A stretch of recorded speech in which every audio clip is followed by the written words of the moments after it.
Upravo sam završila hipnoterapiju i zahvalna sam svakoj duši koja potraži za sebe pomoć. Zašto? Jer tamo gdje hipnoterapija može, tamo ti sama ne možeš. Teško je.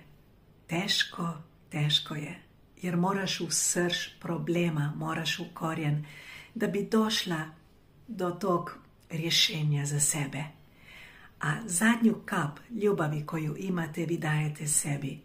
I to da potražite pomoć, to da želite sebi pomoći, da kucate na vrata i da ste spremni sebi pomoći i da ne vjerujete da je nemoguće, to mogu vam istino reći da je za čestitati, da je za hrabre ljude.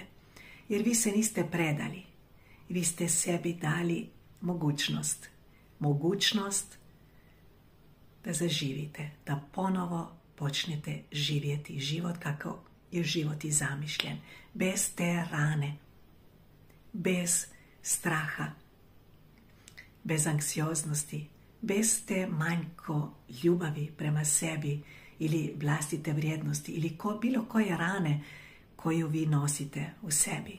Bravo, čestitam i hvala vam na povjerenju što ste birali mene.